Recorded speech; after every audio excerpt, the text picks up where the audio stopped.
I say to you, love your enemies and pray for those who persecute you. That's a clip from The Chosen, airing Sundays at 8 Eastern, 7 Central on our sister network, The CW.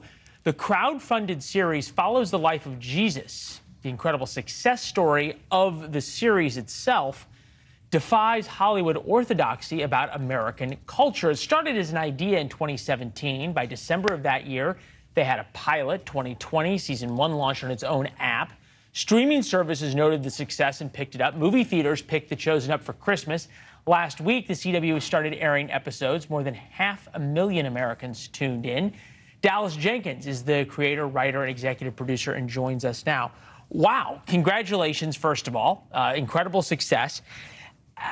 Look, we've always heard that movies about Christian values and about traditional American values and about Jesus, they don't work because that's just not what Hollywood does. How did this defy all that? Well, it proves the point that we've tried to make for a long time, is that there's a large section of the country that has strong faith values.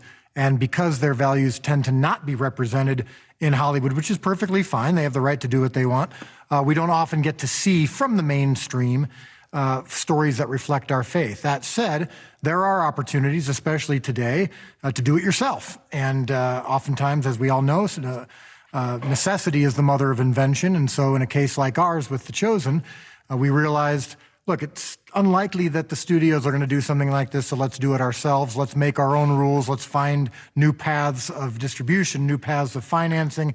And we did that. And now the studios and streaming platforms, and of course the CW, are actively getting involved. And it's been fun to see the audience expand and to realize that it's not necessarily just this niche market that can appreciate a story like this. The Chosen is about the most famous person in history.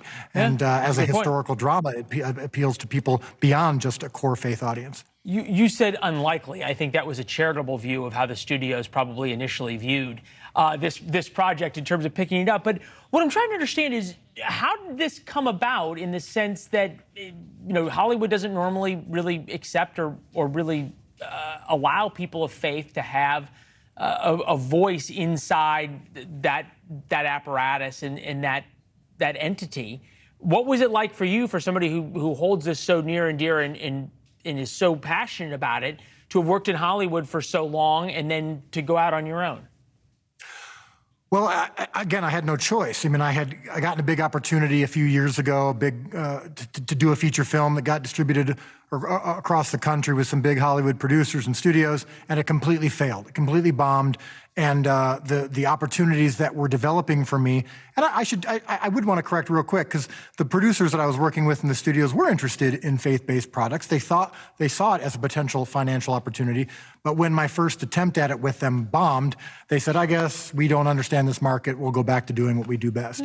So out of that is when I came up with the idea for The Chosen. I realized it wasn't going to be picked up by any of the studios, so we started doing it ourselves. I did a short film, filmed on my friend's farm in Illinois, 20 minutes from my house, for my church's Christmas Eve service. And that ended up going viral. We used that to crowdfund, and the first season was crowdfunded to the tune of $10 million from 16,000 people, which shattered the all-time crowdfunding record, which was cool. And then that first season ended up resonating with people, and as I talk to you today, I'm going to be tonight filming in just a couple hours season 4. I just want to get this sort of concept for you to comment on. Hollywood's always looked down its nose at middle America and at people of faith and people who have different values than they do. Everybody can decide for themselves whose values are best. But have you seen any change now? Has the money and the success of these other programs changed Hollywood's view, or are they still the same snobs that they've always been? No, I don't know that I'm going to try to read their minds, but I would say that they understand the financial models a little bit better now. They're seeing, okay, goodness, there is an audience that we do want to tap into. We just don't understand them necessarily. And so they're starting to work with people, even like myself, like Taylor Sheridan with Yellowstone, and saying, all right, you know what, you get this audience.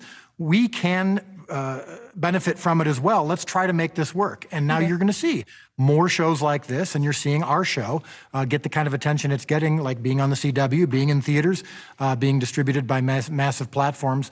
And I think that's only a good thing, and I think it will continue the more that we see these projects succeed. All right. We'll hold our breath for an Emmy nomination or an Oscar nomination. Congratulations. We'll see you soon. Thank you very much. Thanks for watching. Go to newsnationnow.com to find NewsNation on your television provider. And don't forget to subscribe. Click the red button to get more of NewsNation's fact-driven, unbiased coverage.